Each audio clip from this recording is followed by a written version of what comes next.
नमस्कार, कंज्यूमर अड्डा में आपका स्वागत है। आपके साथ मैं हूं विपिन भट्ट और आज बात करेंगे ट्विटर की। इलॉन मस्क ने ट्विटर को खरीदने के बाद ये कहा था कि बर्ड इज फ्री नाउ। अब जो ये ट्विटर की जो चिड़िया है ये आज़ाद है, परिंदा जो है ये आज़ाद है। लेकिन अब वो खरीदने के बाद से लगातार जिस तरह की स्ट्रेटजीज अपना रहे हैं, जो चीज़ें वो कर रहे हैं, जो काम वो कर रहे हैं, उससे लग रहा है कि चिड़िया को आज़ाद किया गया है या फिर एक नया फंदा उसके लिए तैयार किया गया। समझने वाली बातें होंगी। ये कोई एक्विजिशन नहीं है, ये कोई आरोप नहीं है, लेकिन इस समय ट्विटर के साथ जो कुछ हो रहा है उसको समझना बेहद जरूरी है। और अब तो भारत के लिए भी एक सवाल के जवाब में इलॉन मस्क कहते हैं कि भाई भारत में भी जल्दी पेड सर्विस शुरू होने वाली है। अब कीमत कितनी रहेगी? क्या $8 रहेगी? $8 से कम रहेगी? क्या से $5 रह सकता है? क्योंकि उन्होंने प्राइस पैरिटी की बात कही थी।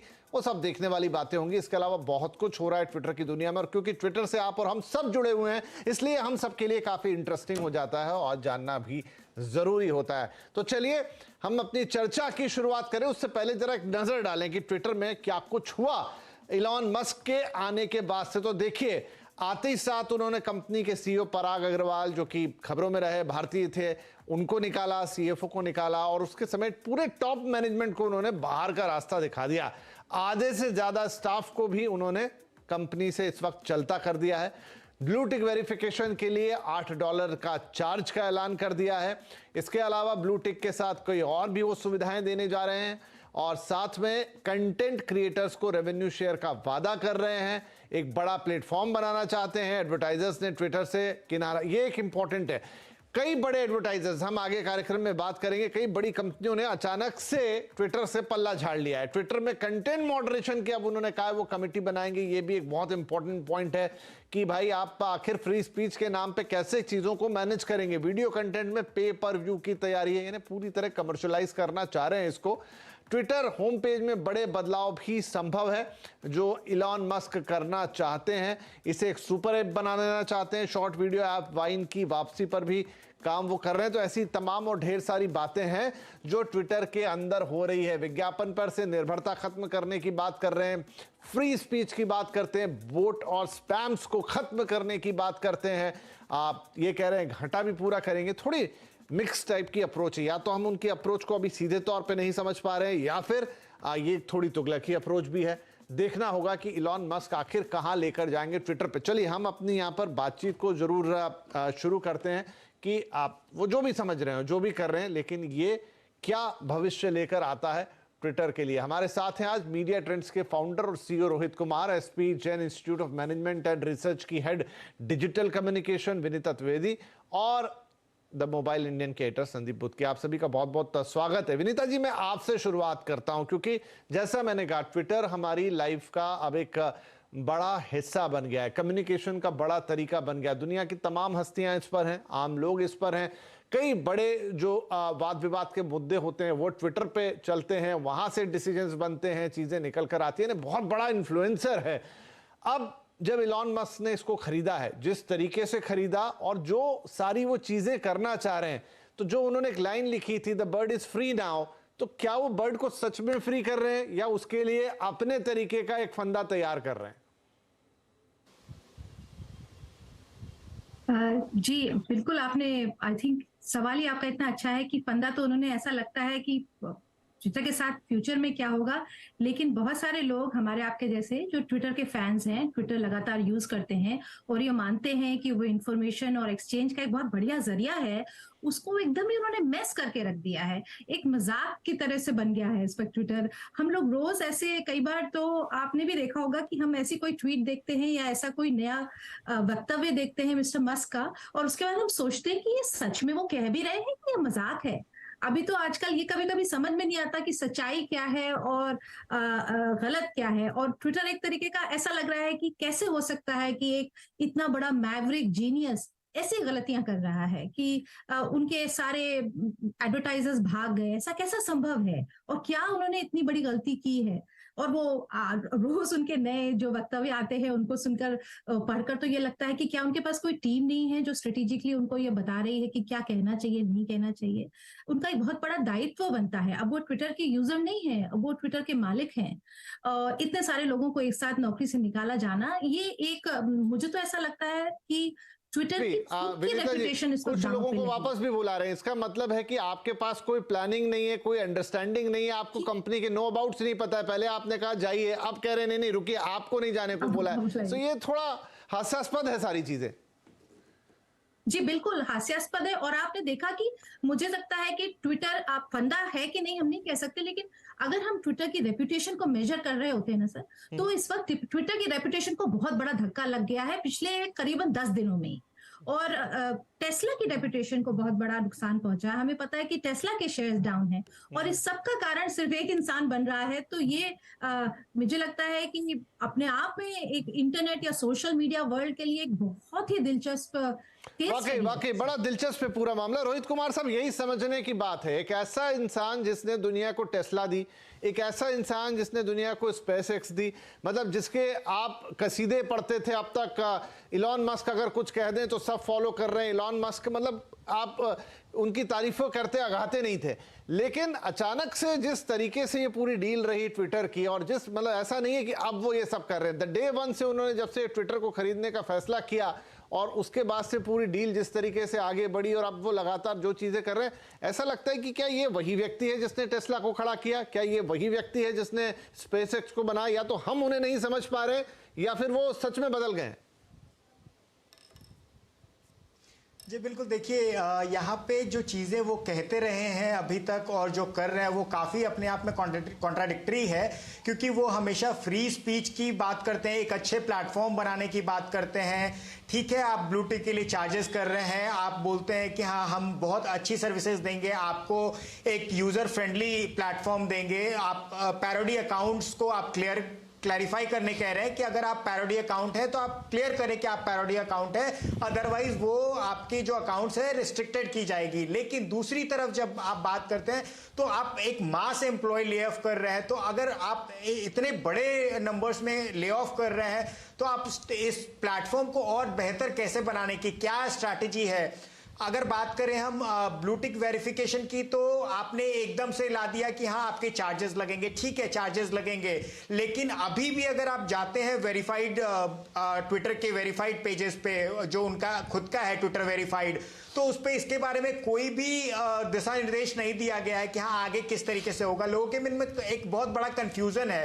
कंफ्यूजन ये है कि क्या ये जो लोग क्राइटेरिया जो होता था वो क्राइटेरिया एकदम खत्म कर दिया गया है, क्राइटेरिया वही रहेगा? ये लोगों के मन में सवाल हैं जिनको ट्विटर को या एलन मस्क को खुद को क्लियर करने की जरूरत है, जो कि अभी तक दिख नहीं रहा है। अभी आप देखेंगे तो उनके वेरीफाइड जो ट्विटर वेरीफाइड यूजर हैंडल है, जो लोगों को वेरीफाई करने का काम करती है, वहां पे भी देखेंगे तो अभी 2021 और 15 सितंबर इतने पुराने अपडेट्स वहां पे हैं, लेकिन नया कोई भी अपडेट वहां पे नहीं दिया गया, जिससे लोगों के मन में आशंका है। अगर बात करें हम मार्केटियर की, जो लोग इतने बड़े एडवर्टाइजिंग करते हैं ट्विटर पे, तो वो भी कहीं ना कहीं ये सारा जो सिचुएशन है उससे अपने आप को होल्ड कर रखा है और वो आगे के लिए देख रहे हैं कि हाँ आगे और क्या कदम उठाते हैं ये लोग, और उसके अकॉर्डिंग वो फिर आगे का अपना निर्णय लेंगे। तो as of now they are on hold, और उस समझने की जरूरत है अभी कि क्या करते हैं ये लोग। ठीक है, संदीप बुत्की साहब, क्या इलॉन मस्क फ्री स्पीच का जो एक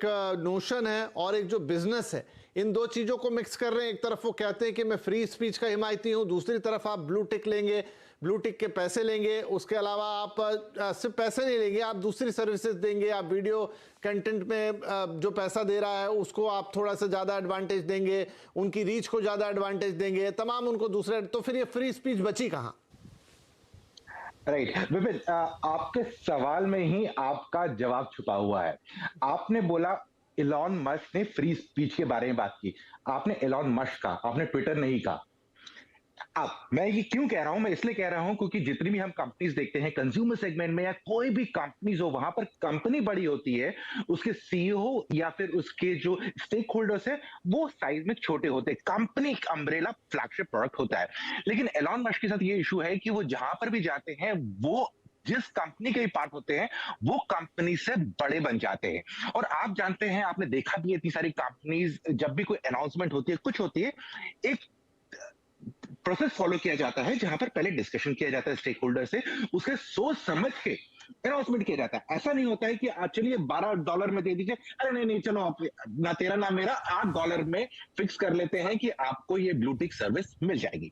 तो अब मैं ये क्यों कह रहा हूं, मैं इसलिए कह रहा हूं क्योंकि फ्री स्पीच के लिए हमेशा से एलॉन मस्क बोलते रहे हैं और इसकी शुरुआत उन्होंने की थी जब उन्होंने क्रिप्टो में अपने कदम रखे थे।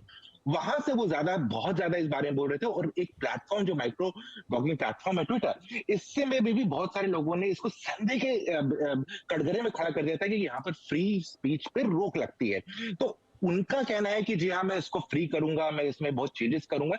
लेकिन प्रॉब्लम ये आ रही है कि यहाँ पर जो डिस्कशंस हो रहे हैं, जो अपडेट्स आ रहे हैं, वो इतने ज्यादा रेगुलर आ रहे हैं, इतने ज्यादा चेंजेस आ रहे हैं। और इस समय मुझे लगता है कि थोड़ी देर के लिए ट्विटर को अगर म्यूट कर देंगे और एक हफ्ते के बाद देखेंगे तो मे बी आपको पूरे का पूरा जो सीन बनने वाला है, जो भी सर्विसेज मिलने वाली है, वो ज्यादा क्लियर हो जाएगी। अब तो ये भी हो रहा है कि जिन लोगों को निकाला गया है उनमें से कुछ कुछ के पास भी वापस मैसेज गया, अरे आपको गलती से हमने निकाल दिया, आप वापस ज्वाइन कर लीजिए, आप गलत लिस्ट में आ गए थे। अगर मैन पावर के साथ ये इशू हो रहा है, फिर कंज्यूमर्स जो उस पे बात करना चाहते हैं, ट्वीट करना चाहते हैं, उनका तो भगवान ही मालिक है। नहीं, आप सही कह रहे हैं कि पूरी गफलत जैसी इस समय ये बन गई है कंपनी, और उसी को लेकर शायद इलॉन मस्क की जो अप्रोच है उस पर ये अब सवाल उठ रहे हैं। वरना वही हमने कहा कि ये वही व्यक्ति है जिसने दुनिया को टेस्ला दी, जिसने स्पेसएक्स दिया, और हाँ पूरी दुनिया में इनकी तारीफ के कसीदे पढ़ते लोग थकते नहीं थे। विनीता जी, अब एक ये भी बात निकल रही कि वो इसको एक बहुत बड़ा प्लेटफॉर्म बनाना चाहते हैं। देखिए, ट्विटर की एक अपनी पहचान है, दुनिया में कई सुपर ऐप्स हैं जिनमें बहुत कुछ होता है, लेकिन आप अगर ट्विटर को, अब पता नहीं, ये हो सकता है कि हम जैसे लोगों को वो विजन ना हो, ये इलॉन मस्क का ही विजन हो कि वो देख पा रहे हो, लेकिन मैं फिर भी पूछना चाहूंगा कि जैसे वीचैट का उदाहरण आ रहा है, ठीक है वो एक सुपर ऐप है, उसमें आप सारी चीजें कर सकते हो, लेकिन वीचैट पे बातचीत होती है, वो ट्विटर जैसा माध्यम नहीं है। आप वहां पर मैसेजिंग करते हैं, सोशलाइजिंग करते हैं, लेकिन ट्विटर की जो दुनिया में जगह है वो किसी और के पास नहीं है। क्या आप इसे एक कंप्लीट मोबाइल एप्लीकेशन बना के या एक सुपर ऐप बना के इसे डाइल्यूट करेंगे या इसे और बेहतर करेंगे? आप वहां बात भी कर लीजिए, आप वहां पर बिजनेस भी कर लीजिए, आप वहां पर शायद हो सकता है आने वाले वक्त में क्रिप्टो करेंसी की भी डील कर लें। क्या ये सही कदम होगा? जी, और क्रिप्टो करेंसी से शुरू करते हैं। मेरे ख्याल से जो संदीप जी ने कहा वो काफी हद तक उनकी मानसिक जो सोच है उसको समझने के लिए अच्छा है, क्योंकि वो डॉज कॉइन के इतने बड़े समर्थक, क्रिप्टो करेंसी के बड़े प्रमोटर हैं, समर्थक हैं खुद इलॉन मस्क। और मुझे ऐसा लगता है कि शायद वो ट्विटर को क्रिप्टो की तरह चलाना चाहते हैं, और उन्होंने जो मॉडरेशन है उसको भी थोड़ा लूजन करने की बात की है, वो उसको ज्यादा डेमोक्रेटिक बनाने की बात करते हैं। हो सकता है आप जैसे कह रहे हैं कि सच में उनके पास ऐसा कोई विजन है जो हमें समझ में नहीं आ रहा है, लेकिन ये भी सच है कई बार हम ऐसे मैवरिक हो जाते हैं कि हम जमीनी हकीकत को भूल जाते हैं। क्या वो सुपर ऐप बन सकता है या नहीं, वो लोग ये एलॉन मस्क नहीं बनाएंगे, वो लोग बनाएंगे जिनको उन्होंने अभी नौकरी से निकाल दिया है, अब इनको वो वापस बुला रहे हैं। उन्होंने टेस्ला के 50 एम्प्लॉइज को ट्विटर के काम पे लगा दिया है। ये बड़ा मुश्किल है कि उन्होंने, मुझे सिर्फ ये लगता है कि उन्होंने बहुत ध्यान से सोचा नहीं कि ये रोजमर्रा में ट्विटर चलेगा कैसे। और ट्विटर की अपनी एक जगह है, और उसके हालांकि वो इतना बड़ा यूजर बेस नहीं है, लेकिन जो लोग यूज करते हैं वो बहुत इन्फ्लुएंशियल है जो ट्विटर पे हैं, और ये उसकी सबसे बड़ी ताकत है, उसकी पहचान है। मुझे ऐसा लगता है कि ये शायद अपहीवल का समय है, और कुछ 3-4 हफ्ते में मामला संभल जाएगा।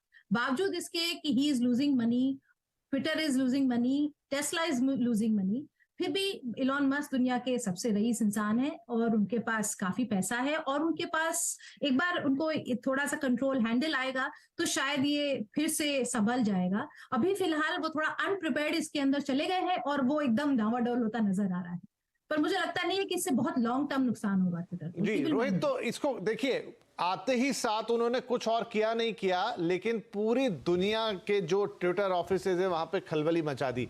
आधे से ज्यादा स्टाफ को बाहर कर चुके हैं। हालांकि था 7,500 का स्टाफ, लेकिन आपने उसमें से आधा निकालकर बाहर कर दिया। आपने गिनाया कि 33 करोड़ का नुकसान है महीने में या दिन में, जो भी है, लेकिन आपने एक तो ट्विटर की जो ताकत है, जैसा हम बता रहे हैं, आप उसको ऐसे पैसे से तो सीधा सीधा तोल नहीं सकते। आपको ये तो नहीं था कि आपको एक डूबती हुई कंपनी को खरीदना है फिर उसको प्रॉफिट में लाना है। ट्विटर अपने आप में एक अलग तरीके की कंपनी है, ठीक है, अब आपने पहले ही दिन आके आधे स्टाफ को निकाल दिया, वो भी एक अजीबोगरीब तरीके से, और उसमें आप फिर बुला भी रहे, मतलब सब कुछ मैस कर दिया, और आप कह रहे हैं कि मैं ये यहाँ पर मैं प्रॉफिट एंड लॉस देख रहा हूँ। क्या ट्विटर को इस तरीके से कोई डील कर सकता है कि कंपनी खरीद के सोचे कि नहीं, पहले तो मुझे इसे प्रॉफिट में लाना है, उसके बाद मैं देखूंगा कि इसको कैसे चलाना है? क्या ट्विटर वैसी कंपनी है? मेरे ख्याल है उनको ये नहीं, ये रोहित जी से सवाल था, सॉरी विनीता जी, ये सवाल रोहित जी से था जी। जी देखिए, अगर प्रॉफिट एंड लॉस की बात करें तो उनके पास ऑलरेडी बहुत कुछ है पाने को ट्विटर के साथ, लेकिन हालांकि जो ट्विटर खरीदने से पहले उन्होंने बात की थी, जैसे वो बताते थे कि ये एक फ्री स्पीच का साइट होगा और यहाँ पे लोग अपनी बातें रख पाएंगे, तो वो अगर देखा जाए तो वो कॉन्ट्राडिक्ट करके फिर आ गए पैसे पे। तो यहाँ पे जो ट्विटर का वेरीफाइड बेस है वो 4,24,000 लगभग, इस पे एक रिसर्च के मुताबिक वेरीफाइड यूजर्स हैं, और अगर वो वेरीफाइड हैंडल से अगर चार्ज करते हैं जो वो करना चाह रहे हैं तो उससे लगभग 28,000 करोड़ रुपए आएंगे। तो अगर पैसे की बात करें तो ये कहीं मुझे नहीं लगता है कि हाँ बहुत ज्यादा पैसे, उनके पास ऑलरेडी बहुत सारे जो मार्केटियर्स हैं, जो एडवर्टाइजर्स हैं, वो बहुत ज्यादा पे कर रहे थे, वो अभी होल्ड पे चले गए हैं। तो अगर इस कदम से उनके ये जो अभी हलचल चल रही है ट्विटर में, इसके वजह से अगर वो कुछ गेन करना चाह रहे हैं तो वहीं अभी बहुत ज्यादा उनका स्टेक पे भी चला गया है, क्योंकि एक बहुत बड़ा तबका है जो अभी होल्ड पे है कि उनका अगला कदम क्या होगा, वो अपनी स्ट्रैटेजीज क्या है वो लोगों के पास लेकर आएंगे, खुलकर रखेंगे सामने, तभी जाके जो एडवर्टाइजर्स हैं वो अपने अपने पत्ते खोलेंगे और वो आगे फिर देखेंगे कि इस प्लेटफॉर्म पे यूं ही बने रहना है या फिर उनको मूव करना है। बिकॉज एडवर्टाइजर्स के पास बहुत सारे प्लेटफॉर्म्स हैं, ट्विटर का एक अपना बेस है, लेकिन उससे बहुत ज्यादा बेस के दूसरे भी प्लेटफॉर्म्स हैं जिसपे लोग यूज कर रहे हैं और रिलाई कर रहे हैं एडवर्टाइजर्स। तो देखने वाली बात होगी कि अगला कदम क्या होगा और उसके साथ फिर इनको क्या गेन होता है, क्योंकि अभी तो जैसा लग रहा है कि बहुत ज्यादा प्रॉफिट नहीं होता दिख रहा है इससे। चलिए ठीक है, एलॉन मस्क क्या समझ रहे हैं, क्या करना चाह रहे हैं, ये अभी समझ के परे है, लेकिन इससे होगा क्या? और अगर इंडियन पर्सपेक्टिव में देखें, यहां पर भी एक फीस आने वाली है, वो $8 होगी कि $5 होगी या उससे कम होगी, वो देखने वाली बातें होंगी। कुछ लोग, आपने ये भी खबरें सुनी है कि ये प्लेटफॉर्म वाकई में छोड़ के किसी मस्टरडून या कहीं और जा रहे हैं। भारत में भी कू नाम का एक प्लेटफॉर्म है जो ट्विटर जैसे ही है, तो क्या कुछ लोग इसको छोड़ भी सकते? कई तरह के सवाल होंगे हमारे दिमाग में और उन्हीं का जवाब हम लेने की कोशिश करेंगे छोटे से ब्रेक के बाद।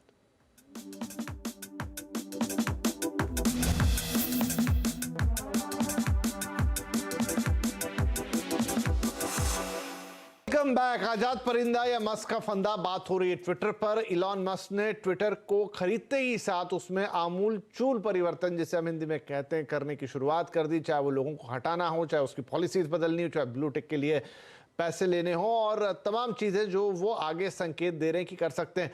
संदीप बुत्की साहब, एक ये मस्क साहब जो बात करते थे बोट और स्पैम्स की, अगर टेक्निकली देखा जाए तो हाँ, कोई भी चाहेगा कि वो कंपनी बोट और स्पैम्स, मतलब ये चीजें हटे, चीजें क्लीन हो, ज्यादा अच्छा। लेकिन कई जगह यही ट्विटर की ताकत भी, अगर आप इनको पूरी तरह से क्लीन करने जाएंगे तो बहुत सारे लोगों का यूजर बेस घट जाएगा, ना जाने क्या क्या होगा। इस सिचुएशन को कैसे हैंडल करेंगे ट्रंप और माफ कीजिए मस्क? और इसमें क्या ये उनकी अप्रोच सही भी, हम उन्हें यहाँ क्रिटिसाइज कर रहे हैं, पर क्या ये उनकी अप्रोच सही भी दिख रही है? विपिन, अप्रोच की अगर बात करें तो हम जानते हैं कि देखा हुआ है कि कोई भी कंपनी होती है वो अपने नाम पे अपना बेस नहीं बनाती, या फिर अपने नाम के ऊपर कंज्यूमर्स उसकी तरफ आकर्षित नहीं होते हैं। लोग उनकी तरफ आकर्षित तब होते हैं जब वो अच्छा काम करते हैं और उनकी टीम होती है मजबूत।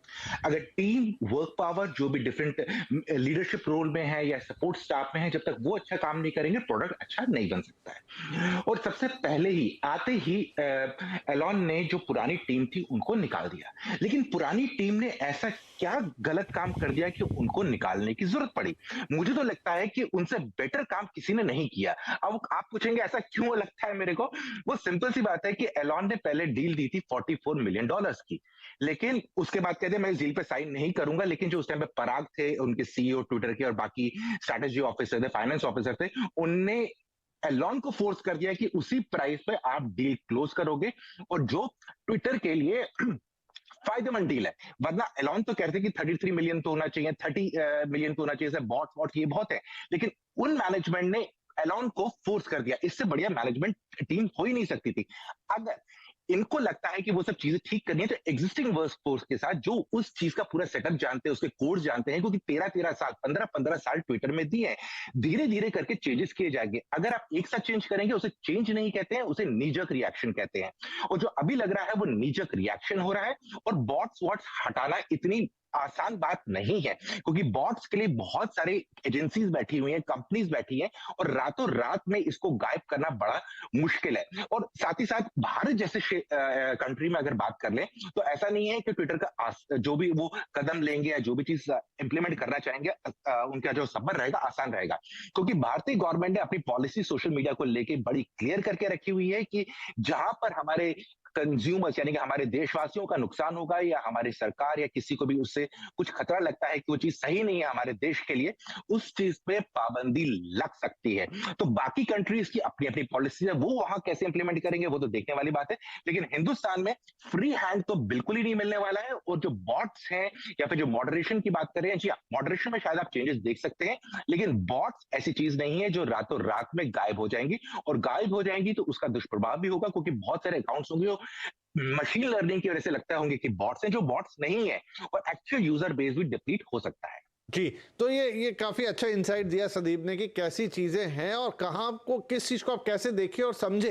विनीता, जो संदीप ने एक और पॉइंट बोला कि अब जो भी इलॉन करने जा रहे हैं यहाँ पर, वो कैब भले ही फ्री स्पीच के नाम पे या उसको ज्यादा एक बेहतर और व्यापक जगह बनाने के नाम पर, लेकिन उनका टकराव होगा सीधे सीधे बहुत सारे देशों के नियम और कानूनों से, और शायद इतना आसान ना हो।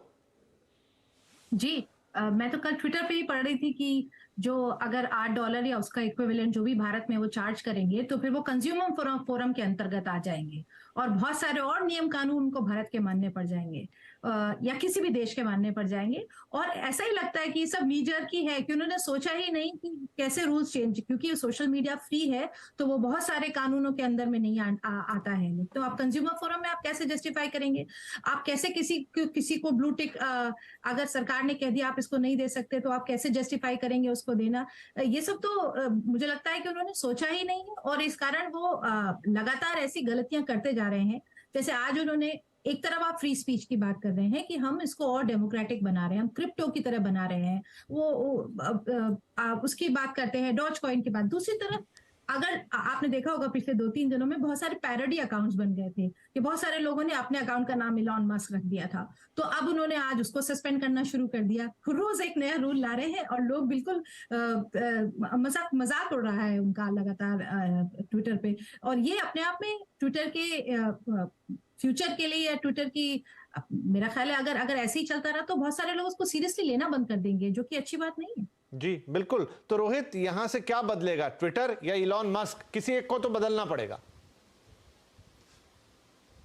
देखिए, बदलाव तो करना होगा, और ये जो ब्लू टिक की बात हम कर रहे हैं, ये एक बदलाव ही था। जब पैरोडी अकाउंट्स और फेक अकाउंट्स और बॉट्स वगैरह आए थे तो 2009 में इसको लाया गया था। और ये लाया गया था इसलिए क्योंकि कई ऐसे अकाउंट्स थे जो रियल पर्सनालिटीज को, उनका फेक अकाउंट्स था और इसके साथ बहुत सारे प्रॉब्लम्स क्रिएट हो रही थी। इसको जस्टिफाई करने के लिए उन्होंने ब्लू टिक लाया कि ये यूजर्स को ऑथेंटिकेट करेगी कि हाँ ये जेन्युइन यूजर्स है। लेकिन उसके बाद अब जब बात कर रहे हैं कि नहीं, हम सभी को ब्लू टिक देंगे, और अभी मैंने ऑथेंटिक नहीं है, मतलब उतना ऑथेंटिसिटी मैं नहीं इस बात की कह सकता हूं, लेकिन मैंने देखा है कि जिस कंट्रीज में ब्लू टिक ये पेड वाला सर्विस स्टार्ट हुआ है, वहां पे अपडेट्स आए हैं ट्विटर में, और उस अपडेट के साथ लिखा है कि you can start paying this much of amount and you can start using blue tick. तो ये एक बहुत गलत तरफ जा रहा है, क्योंकि